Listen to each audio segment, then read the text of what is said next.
Hello, আসসালামু আলাইকুম। আমি সাব্বির রহমান স্বজন, একজন সফটওয়্যার ইঞ্জিনিয়ার এবং কনটেন্ট ক্রিয়েটর। মাইক্রোসফট ওয়ার্ডের প্রিমিয়াম কোর্সের আজকের এই ভিডিওতে আপনাকে স্বাগতম। আজকের ভিডিওতে মূলত আমি আলোচনা করব পেজ নাম্বার নিয়ে।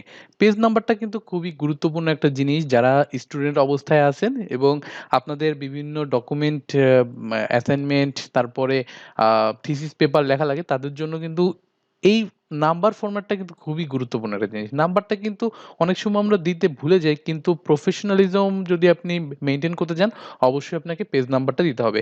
কিভাবে আপনি আপনার পেজ নাম্বারটা দিতে পারেন, সেরকম আজকে আসলে ওই জিনিসগুলো আমি দেখাবো পুরোটা ক্লিয়ার করে। মনে করেন একটা ডামি টেক্সটের একটা শিট নিয়ে নিয়েছি। এখানে কিছু ডামি টেক্সট আছে এবং এই টেক্সটের কিন্তু দেখেন কত নাম্বার পেজে যাচ্ছি, কি যাচ্ছি এগুলা কিন্তু আমি এখন কিছু দেখে বুঝতে পারতেছি না। কারণ হচ্ছে আমার পেজে কোনো নাম্বার দেওয়া নাই। আপনি যদি আপনারা কোনো একটা বই পড়েন, বইতে কিন্তু দেখবেন প্রত্যেক পেজেই কিন্তু নাম্বার দেওয়া থাকে। তো আমাদের এই ডকুমেন্টে কোনো নাম্বার দেওয়া নাই। তো আমরা কিভাবে এড করতে পারি?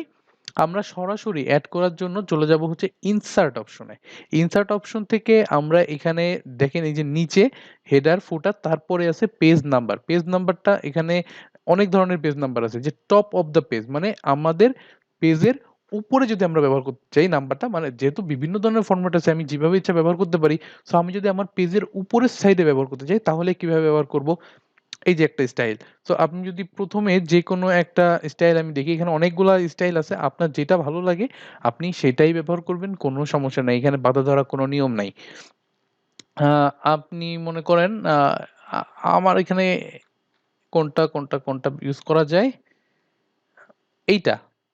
অ্যাসেন্ট বার 1 এইটা মনে করেন ব্যবহার করব। এখানে যদি আমি ডাবল ক্লিক করি, দেখেন প্রত্যেকটা পেজের উপরে এবং বাইরেরটা ক্লিক করি প্রত্যেকটা পেজের উপরে আমি একদম ১ম পেজে যাই। ১ নাম্বার পেজ, পরে 2nd পেজে আসলে ২ নাম্বার পেজ, তারপরের পেজে আসলে উপরে ৩ নাম্বার পেজ। পেজ নাম্বারটা কিন্তু এখানে বসে গেছে। সো এই ডিজাইনটা আমি একটু অন্যভাবেও করতে পারি। যেমন হেডারে সরি পেজ নাম্বারটা টপ অফ দ্য পেজে ব্যবহার না করে আমি চাইলে বটম অফ দ্য পেজে ব্যবহার করতে পারি। এখন বটম অফ দ্য পেজ দেই এবং দেখেন এটা তাহলে কি নিচে চলে আসবে মানে হেডার থেকে বাদ যাবে, নিচে বসবে। তো নিচে এখানে দেখেন বাম পাশেও বসতে পারে, ডান পাশেও বসতে পারে। আপনার যেই জায়গাটাই মানে বসাইলে সবথেকে বেশি আপনার জন্য সুবিধা হয় আপনি সেখানেই বসাবেন। তবে সাধারণত আমি যতটুকু দেখেছি সব ধরনের ডকুমেন্টে বা আপনি যদি বই খাতা দেখেন, বইতে দেখেন বিভিন্ন গল্পের বই থেকে শুরু করে আপনাদের পড়াশোনার স্টাডি বই সবকিছুতে কিন্তু পেজ নাম্বারটা নিচে ডান পাশেই সাধারণত দেয়। সো আপনিও এই সাইডে দিতে পারেন, কোনো সমস্যা নাই। তো এখন দেখেন আরো যদি আমি কিছু দেখাই, আরো ফরমেট আছে পেজ মার্জিন মানে পেজ মার্জিনের সাথে আপনি ব্যবহার করতে পারেন। মানে দেখেন আমি একটা দেখাই, এই যে এইটা, এটা দেখেন পেজটা কোথায় বসছে? এটা হচ্ছে এই জায়গায় বসছে পেজ 5 যে ডান পাশে। তার আগেরগুলা একটু রিমুভ করে দেই। আগেরগুলা রিমুভ করে দিলে আপনার বুঝতে সুবিধা হবে। মনে করেন আ আবারও যাই ইনসার্টে এবং পেজ নাম্বারে যাই। পেজ মার্জিনে এখানে আমি দিয়ে দিলাম হচ্ছে এইটা। সো এটা কোথায় বসছে? দেখেন এই যে পেজ 4 ডান পাশে একদম মার্জিনের সাথে আমার বসে গেছে। পেজ 4, পেজ 3, পেজ 2 সো এটা একটা স্টাইল। আবার আরেকটা স্টাইল হইতে পারে আমি যদি পেজ নাম্বারে যাই, কারেন্ট পজিশন, হ্যাঁ? কারেন্ট পজিশন একদম উপরে, উপরে আপনার যেখানে ইচ্ছা সেখানে কিন্তু বসায় দিতে পারেন। আমি এখানে বসায় দিলাম। তো কারেন্ট পজিশন বলতে যে জিনিসটা বোঝায় যে এক্সাক্ট আমি যেই জায়গাটায় আছি সেইখানে পেজ নাম্বার কত সেটা বোঝানোর জন্য।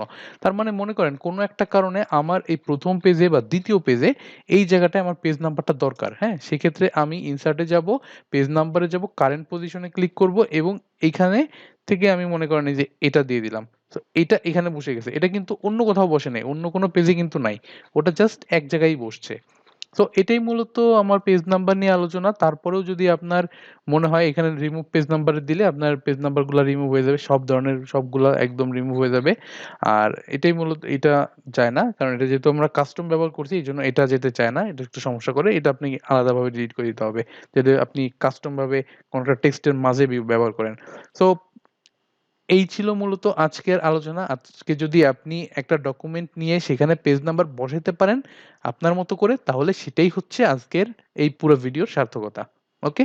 সো আজকের ভিডিও এই পর্যন্তই। নেক্সট ভিডিওতে আরো অন্যান্য টপিক নিয়ে আলোচনা হবে। সো নেক্সট ভিডিওতে দেখা হবে আপনার সাথে। Till then take care.